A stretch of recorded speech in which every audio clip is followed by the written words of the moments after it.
想唔想個身體老得慢啲，精神穩陣啲，去到晚年行路仲有力，眼神仲有光？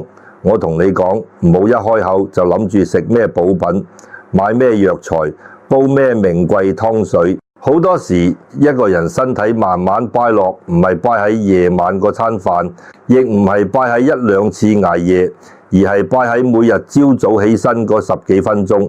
你唔好小看朝早起身嗰一下。人瞓咗成晚，個身體好似一間屋，門窗啱啱打開，裏面嘅氣仲未完全行順，火未旺，水未動，陽氣啱啱想由入面慢慢升出嚟。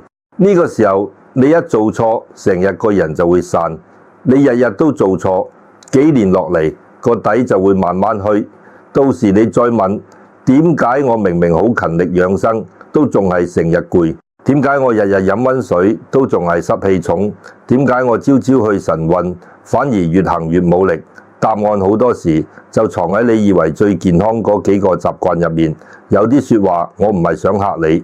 人到咗40歲、50歲之後，身體唔會無端端一下子塌落嚟，好多衰老都係一滴一滴流出嚟嘅。今日漏少少陽氣，聽日傷少少脾胃，後日困多啲濕氣，表面睇唔出，自己都唔覺。等到有一日朝早起身唔想喐，眼袋早，口又淡，腰又酸，腳步又重，食少少就疹，瞓夠8個鐘都好似冇瞓過，你先開始驚，點解我好似一下子老咗10年？其實唔係一下子老，係你日日幫自己身體添亂。我見過好多街坊，特別係50歲後嘅人，最中意講一句：我好養生㗎。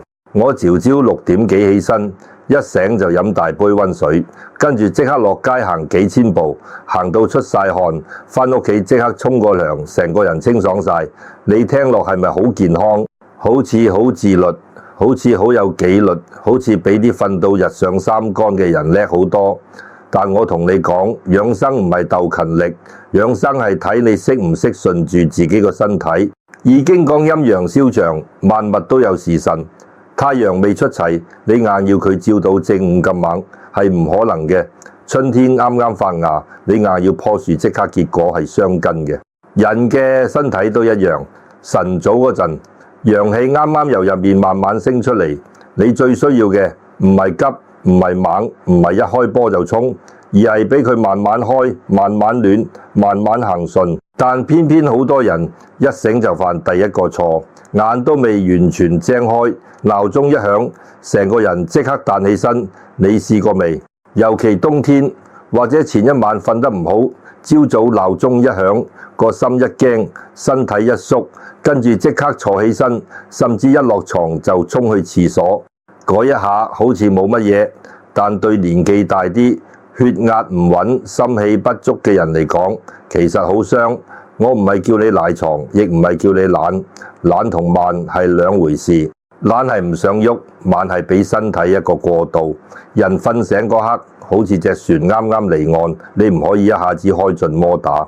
你要先望一望天光，喐手指腳趾，深呼吸2下，等個心神返嚟，等氣血慢慢起動，然後先坐起身，再企起身。呢個過程可能只係1-2分鐘，但對中老年人嚟講差好遠。好多老人家朝早最容易頭暈，最容易腳軟，最容易心口嚟，就係因為一起身太急，身體入面嘅氣未跟得上，你個人已經喐咗出去。表面係你贏咗時間，實際係你輸咗底氣。人生好多嘢都係咁，越急越亂，越衝越傷。養生更加係早晨第一步。如果你已經踩錯，後面飲咩食咩都補唔返嗰種亂。第二個錯就係而家好多人最信嘅，一醒就飲一大杯溫水。你聽清楚，我唔係話朝早飲溫水一定唔好，水本身冇罪，溫水亦唔係毒。真正有問題嘅係你唔理自己身體，唔理胃口，唔理寒熱虛實，一開眼就猛灌一大杯，仲以為自己喺度排毒。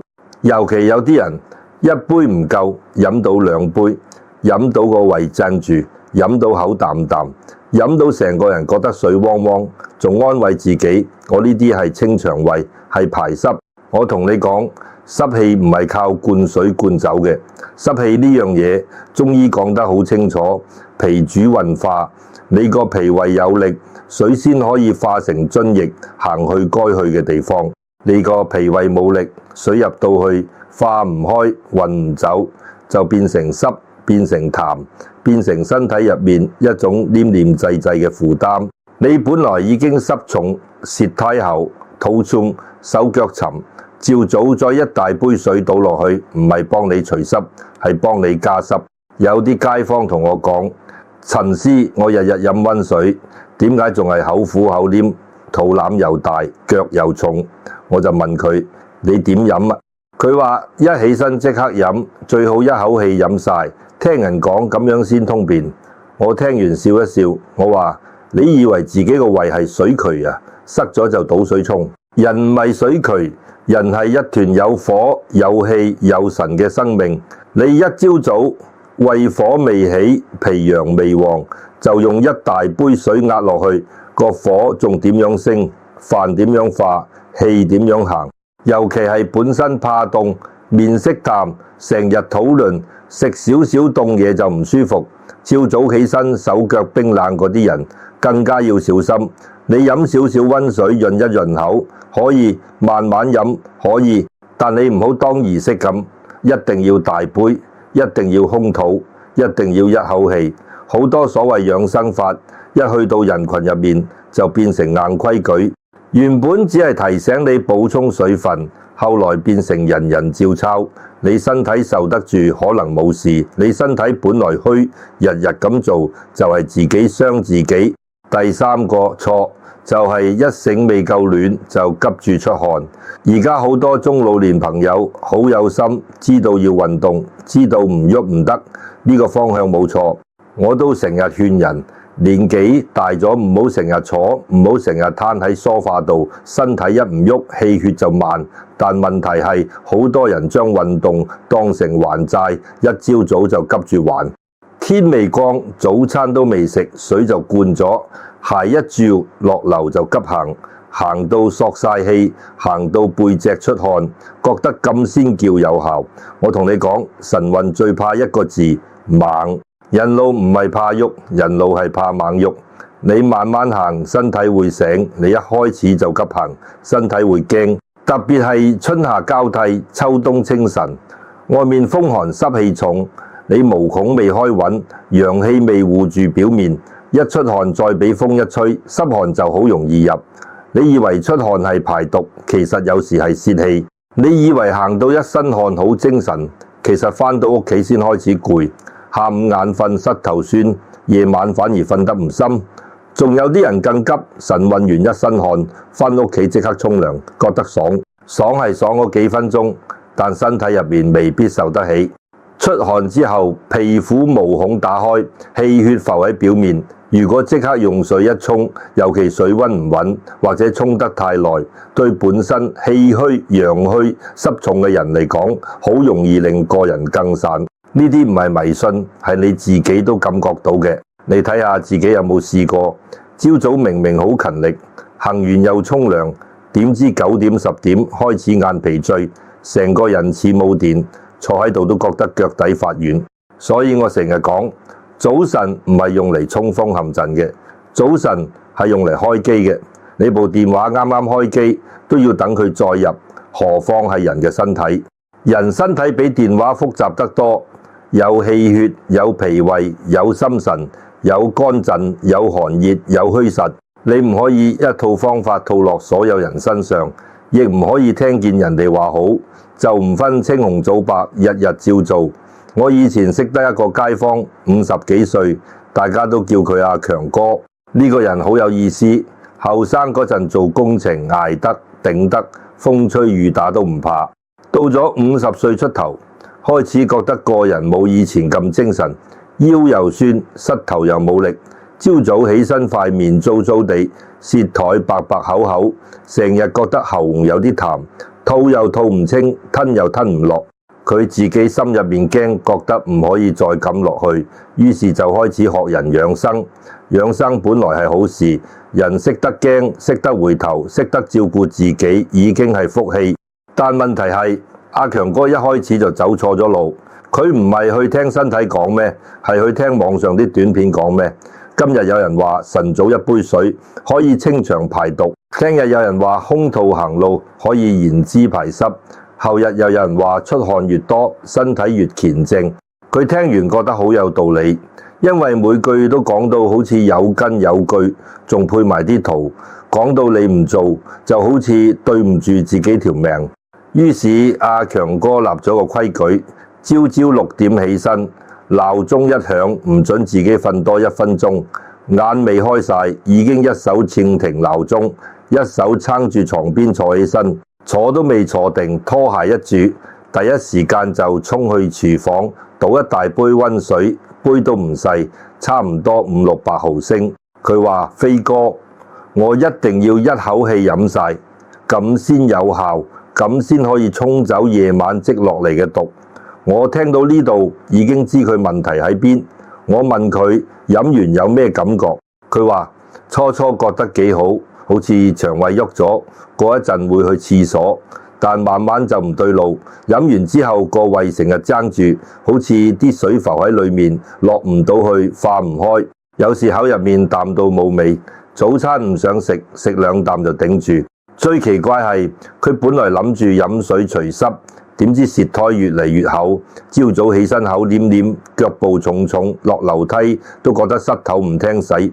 我同佢講：你呢個唔係排毒，係脾胃頂唔順。人嘅脾胃就好似屋企個灶頭，灶頭有火，米先煮得熟，水先滾得起，食物先化得開。晨早嗰陣灶火啱啱上起，你唔幫佢添柴，反而一盆水淋落去，你話個火會點？唔係熄晒都會細咗。你以為自己飲緊健康水，其實係用水壓住自己脾陽。脾陽一弱，運化就差，運化一差，水濕就停。水濕一停，人就重早攰重，成日好似背住一袋濕毛巾做人。阿強哥聽完仲有啲唔服氣，佢話：咁點解咁多人都話早起要飲溫水？我話係早起飲幾啖溫水，潤一潤喉，叫醒腸胃，對好多人口乾便秘、夜晚出汗嘅人係有幫助。但世上冇一樣方法係所有人都可以照搬。你本身脾胃寒、濕氣重、舌苔厚，仲要一醒就大杯大杯灌，呢個就唔叫養生，叫加重負擔。好多人最容易犯嘅錯就係將有用聽成越多越好。溫水有用就一大杯，運動有用就日日行到出汗，嗌鳩有用就鳩到成身火，補品有用就日日燉。結果唔係身體好咗，而係身體亂咗。中醫最怕唔係你唔補，最怕係你唔分自己係寒係熱，係虛係實，係濕重定係燥熱，就跟住人哋一齊跑。阿強哥除咗飲水，第二樣就係急住晨運。佢飲完水連半個鐘都唔等，鞋一轉就落樓。佢住嗰度附近有個公園，好多老人家朝早都會行圈，人哋慢慢行，邊行邊傾偈，佢唔得，佢一定要快。佢話行得慢冇用，心跳唔上，汗唔出，等於冇做。於是佢日日快步行，仲要爬斜路，行到額頭出汗，背脊濕晒，先覺得今日任務完成。你睇呢種人係咪好似好有毅力？但我同你講，唔係所有毅力都係福，有啲毅力用錯地方就會變成折磨自己。有一日，阿強哥行完返嚟，坐喺茶餐廳等早餐，佢同我講：飛哥，我最近唔知點解，朝早行完好似精神咗一陣，但到中午就冇晒電，成個人好攰，眼皮好重，坐喺度都想瞓。夜晚反而瞓得唔實，半夜醒2-3次，醒咗又諗東諗西。以前我唔運動，最多係懶，而家我日日運動，點解反而虛咗？我話你唔係因為運動而虛，你係因為運動得太猛、太早、太唔順時。晨早陽氣啱啱升，人嘅身體要慢慢由靜轉動。你一下子快行，仲要行到汗出，對後生人可能只係鍛鍊，對一個50幾歲脾腎本身已經唔算好夠力嘅人，就有可能係耗氣。汗係津液，汗出太過，氣都會跟住散。你以為出汗就排濕，其實濕重嘅人真正要做嘅係幫脾胃運化，唔係逼身體日日流水。我見過好多中老年人都有呢個誤會，以為汗出得多就等於身體健正，其實唔一定。你睇下濕毛巾，如果你攬得太用力，水係出咗，但條毛巾會唔會即刻乾爽？唔會，佢裡面仲係濕，只係你用力擠咗一陣。人都一樣，濕氣唔係靠亂出汗就清得走。你脾胃唔強，水濕源頭未解，就算今日出咗汗，聽日又再生。仲要你出汗傷咗氣，身體更冇力去化濕，最後就變成一個怪圈。越想排濕越冇力，越冇力濕越重，濕越重又越想逼自己出汗。第三樣，阿強哥更加常做，行完返屋企一身汗，佢第一件事就係沖涼。佢話唔沖唔舒服，成身黐粒粒，沖完先精神。夏天開涼水，冬天就熱水沖好耐。沖完嗰刻係好爽，成個人好似醒咗。但過一兩個鐘就開始手腳軟、肩頸實，個胃又唔多想食嘢。有時天氣一轉，仲會覺得背脊有陣汗。我同佢講，呢個就係身體表面開咗，你又即刻俾水刺激，汗出之後毛孔開。氣血浮喺外面，呢個時候最忌風忌寒忌急沖，唔係話你唔可以沖涼，而係要等一等，抹乾汗，坐低飲兩啖，等呼吸定返，等心跳平返，等身體冇再冒汗，再去沖。沖都唔好沖太耐，水溫唔好忽冷忽熱。養生唔係爽一日係揾一日。阿強哥聽到呢度個樣有啲沉，佢話咁我咪一直做錯。我話唔好咁講，錯唔怕。最怕係唔知錯，仲當自己好識。你肯聽已經有得改。身體同人一樣，你日日粗暴對佢，佢會沉默一段時間，但唔會永遠冇反應。佢用攰枕、痛重早瞓唔好嚟提醒你，就係想你停一停。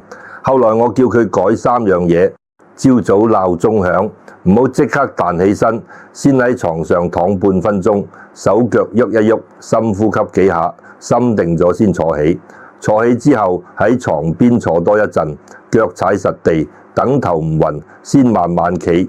飲水唔好硬灌，真係口乾就飲幾啖溫水，慢慢吞。唔口乾就唔使逼自己完成任務。晨運改做慢行，頭15分鐘一定慢，等身體暖咗先稍為加步速。出汗唔好追求多，只要微微暖、微微鬆就夠。返到屋企先抹汗。休息一陣，唔好即刻沖涼。大概3個星期之後，阿強哥再嚟揾我，成個人冇話變後生20年咁高張，但塊面冇咁數，眼神定咗，講嘢都冇以前咁急。佢話：飛哥，我而家先知，原來以前唔係養生，係自己同自己鬥氣。我以前覺得越早越好，越多越好，越辛苦越有效。依家慢咗，反而冇咁攰。朝早唔再大杯灌水，個胃冇咁脹，行路唔再追汗，下午精神好咗，沖涼等一等先沖，背脊冇咁寒。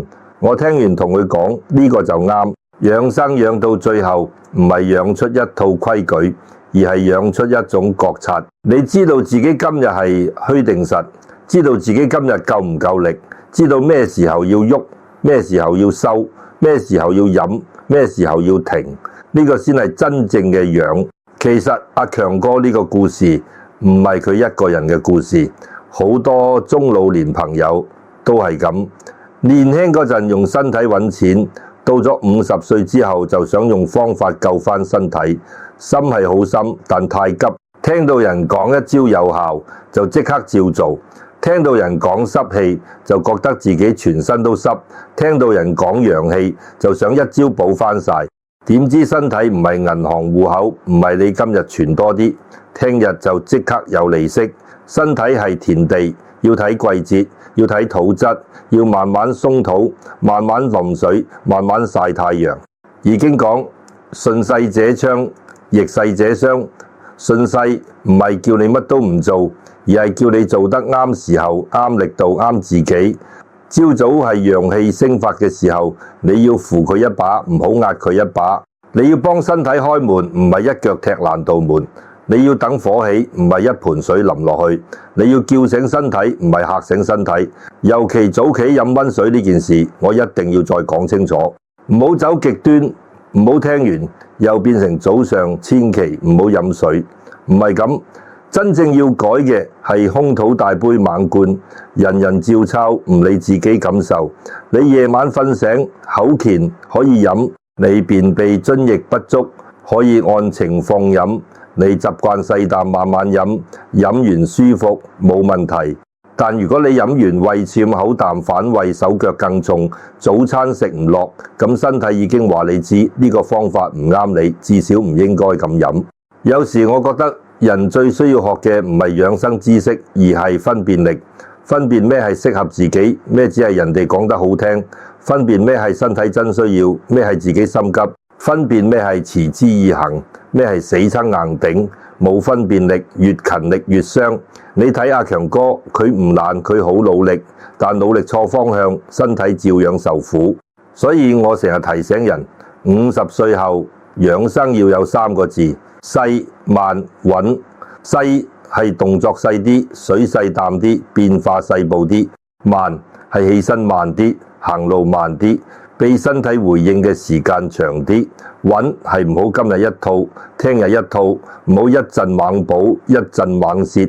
你身體最怕大起大落，就好似一個家庭日日吵吵鬧鬧，再有錢都唔安寧，身體入面都一樣，寒熱亂、氣血亂、脾胃亂，再多補品都冇用。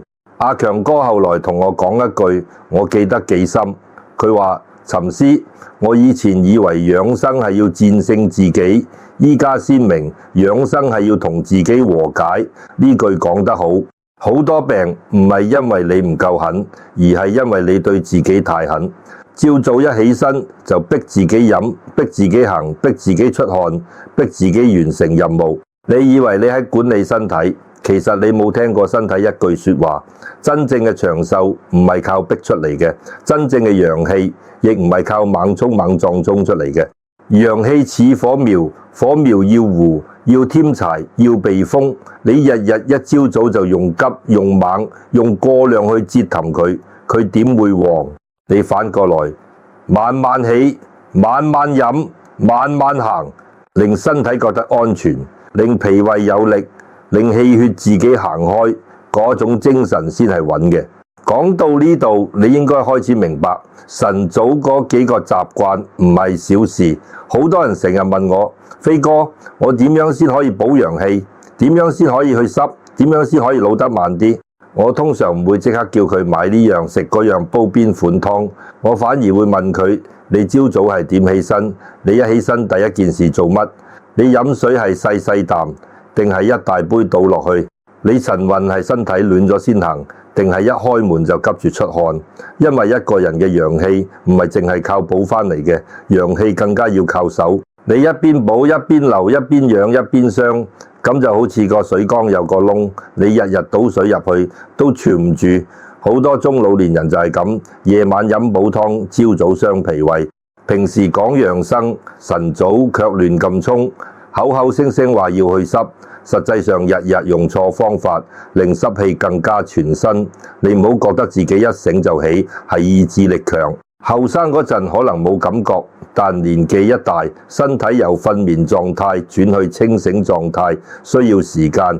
你一起身太急，氣血未跟上，心神未定，個人好容易頭重、心慌腳軟。有啲人一起身就頭暈，扶住牆先行到；有啲人朝早特別心口厲，行2步就覺得唔順；有啲人刷牙洗面嗰陣，成個人都似未返暈。呢啲唔一定係大病，但一定係身體提醒你，你太急啦。我會教啲街坊一個最簡單嘅方法，唔使錢，唔使買嘢，鬧鐘響咗，唔好即刻坐起身，先喺床上靜10幾秒，眼打開，望一望天光，心入面知道自己醒咗，然後喐下手指，喐下腳趾，慢慢轉一轉腳腕，深呼吸2、3次，跟住先屈身，慢慢坐起嚟，喺床邊坐一陣，等個頭冇暈，腳踩實地先起身。你話咁樣會唔會浪費時間？我話唔會。呢1-2分鐘可能就係你今日最值錢嘅養生。人最怕唔係慢，係亂。你朝早起得穩，個心就穩，個心穩氣就順，氣順成日做嘢都冇咁散。尤其本身血壓唔穩，成日頭暈，夜晚瞓得差，心氣唔夠嘅人，更加要記住，朝早第一下千祈唔好猛。你要知道，水入到身體唔係自己識得變成好嘢，要靠脾胃去運，靠陽氣去化。脾胃有力，水就變成津液；脾胃冇力，水就變成濕。濕氣最麻煩嘅地方就係佢唔會即刻令你痛到驚，但佢會慢慢令你重、令你早、令你懶、令你瞓極都攰。你明明食得唔多，肚腩都鬆鬆震震，明明冇做粗重嘢，條腰都沉沉實實，明明飲好多水，個口仲係黏，舌苔仲係厚。呢啲時候你就要諗一諗，係咪你所謂嘅養生水已經變成身體嘅負擔？正確做法好簡單，朝早起身，如果口乾就飲幾啖溫水，細細啖吞，等個胃慢慢醒，唔好冰，唔好太熱，唔好一大杯壓落去。如果你飲完覺得舒服，胃口開，精神好，咁可以保持。如果你飲完即刻胃脹反酸，想嘔口淡，早餐食唔落，咁就唔好再自己話係排毒。身體唔舒服就係答案。尤其係本身濕氣重、脾胃弱、成日肚暖、手腳凍、面色淡、舌苔白口嘅人，朝早更加唔好同人鬥飲水。你唔係水飲得越多就越健康，係水化得開先叫有用，化唔開就係濕。呢句你記住，對你一世都有用。運動係好事，但運動都要講時辰、講火候、講分寸。50歲後嘅人唔可以再用後生嗰套鬥狠嘅方法。你唔係同邊個比賽，亦唔係同昨日嘅自己死鬥。你晨運嘅目的係令氣血行開，令關節鬆開，令心肺慢慢醒，唔係將自己逼到索晒氣、出晒汗，行完似打完仗。我見過有啲人天未光就落樓，風仲涼，路面仲有濕氣，自己件衫又薄，一開始就快步行，行到滿頭汗，返到屋企怕成身黐粒粒，即刻沖涼。久而久之，個人表面好似好勤力，其實陽氣一路漏。你問佢精神唔精神，佢話行嗰陣精神，行完就攰。你問佢濕氣有冇少，佢話出咗好多汗，但腳都係重，舌苔都係厚。呢個就係方法錯。晨運最啱嘅感覺唔係大汗淋漓，而係微微暖、微微鬆、微微有氣。頭15分鐘慢慢嚟，先行平路，唔好一開始就爬斜路，唔好一開始就急步，唔好未熱身就大幅度拉筋。你感覺到手腳暖咗，呼吸順咗，身體打開咗，再稍為加少少步速都未遲。出汗唔怕，但唔好追汗。微微出汗可以，出到成件衫濕晒，就要小心自己係咪過咗火。返到屋企亦唔好即刻沖涼，先抹乾汗，換件乾衫，坐低歇一歇，等心跳平返，等汗停咗，等身體冇再冒熱氣，再去沖。水溫要穩，時間唔好太長，沖完記得抹乾背脊同腳底。你唔好小看呢啲細節，養生就係靠細節累積。你每日少流一啲氣，10年後就差好遠。呢3件事聽落好普通，但越普通越多人忽略。醒嚟唔好彈，飲水唔好灌，運動唔好猛，就咁簡單。偏偏人最難嘅就係相信簡單嘢有力量。大家總覺得一定要有秘方，一定要有古法，一定要有啲神神秘秘嘅招式先叫養生。但我同你講，真正救命嘅往往唔係奇招，而係你日日肯唔肯少傷自己一分。易經講天行有常，太陽每日升起，唔會一下子跳到正午；月亮每日圓缺，亦唔會一晚之間由初一變15。天地都係慢慢行，人又點可以日日逼自己猛衝？順天時，順身體，順年紀，呢個先係大智慧。中醫講陽氣，唔係叫你成日激動，成日出汗，成日補到上火。真正好嘅陽氣係暖而不燥，動而不亂，升而不浮。你朝早起身慢一慢，係護住陽氣；飲水細啖啲，係俾脾胃有時間運化。運動柔和啲，係令氣血行而唔散。呢啲就係養陽。養陽唔係日日喊口號，係喺生活入面慢慢做啱。你可能會問，咁我想長壽，係咪改咗呢3樣就一定多活20年？呢啲說話我唔會講到咁死。人嘅壽數有先天，有後天，有福報，有性情，有飲食，有作息，有家庭氣氛，亦有好多因緣。但我可以肯定同你講，一個人如果每日朝早都唔再亂傷自己，身體一定比以前有機會揾返。你唔好一開始就追求多活幾多年，你先追求今日起身冇咁攰，今日胃口好少少，今日腳步輕少少，今晚瞓得安穩少少，呢啲一日一日加埋就係晚年嘅底氣。好多福氣都唔係突然嚟嘅，係你今日少發一次火，聽日少食一啲寒糧，後日早睡半個鐘，再下一日朝早慢一慢，人慢慢順，氣慢慢定，身體慢慢回應你。你對身體有耐性，身體亦會對你有交代。我成日同學生講，養生其實同做人一樣，做人太急，容易得罪人；講嘢太猛，容易傷感情；做事太滿，容易反彈。身體都係一樣，你對佢太急，佢就亂；你對佢太猛，佢就虛；你對佢太滿，佢就塞。真正有福氣嘅人，未必係最識補嗰個，而係最識收嗰個。收住啲火，收住啲急，收住啲過度，俾身體留一條生路。所以由聽完今日呢番說話開始，明朝起身你可以試一次，唔使搞到好複雜。鬧鐘響唔好即刻彈起，坐起身唔好即刻衝落床。口乾飲幾啖溫水就好，唔好當自己係水缸。想晨運先慢行，唔好追汗。出汗後末前吃一歇，唔好即刻沖涼。你連續做7日，自己感覺下個胃有冇舒服啲，腳有冇輕啲，朝早個心有冇定啲。如果你本身已經有血壓、心臟、腎臟、糖尿或者長期頭暈呢啲問題，咁更加唔好自己亂試過猛嘅方法。有唔舒服就要睇醫生，聽專業意見。養生唔係代替醫病，養生係幫你平日少啲傷身，令身體有條件慢慢好返。呢個分寸一定要識。講到底，人到中年之後，真正偷走你陽氣嘅，未必係一件大事，而係好多件你以為冇所謂嘅小事。一起身太急，偷一啲；一大杯水亂灌，偷一啲；晨運太猛，出汗即沖涼，又偷一啲；日日偷，年年偷。到有一日你就覺得自己點解未老先衰？相反，你日日守翻一啲，年年養翻一啲，到晚年你就會發現自己雖然唔一定大富大貴，但行路穩，食飯香，瞓覺安，心入面冇咁慌，呢個已經係好大嘅福。聽我講到呢度，你唔需要即刻變成另一個人，你只需要記住4個字：晨起慢養。慢唔係懶，慢係智慧；養唔係補，養係唔傷。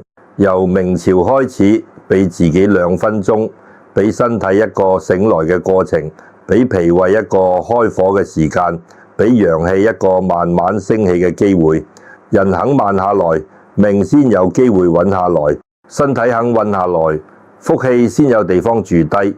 聽我講到呢度，如果你覺得我呢番老生常談對你個心有少少提醒，又或者你唔想呢啲老祖宗留下嚟嘅養生智慧順時道理喺我哋呢一代人手上慢慢失傳，咁就請你動一動手指，幫忙點個讚、訂閱呢個頻道，甚至轉發俾你最關心嘅身邊人。呢一個小小嘅分享喺佛家嚟講就係隨喜功德，係將福報同善念傳出去。今日睇完呢條片，如果你想提醒自己由明朝開始慢慢改變，不妨喺留言區留低晨起慢養呢4個字，等我哋喺留言區一齊善念共振，亦當係送俾未來自己嘅一份祝福。祝福大家。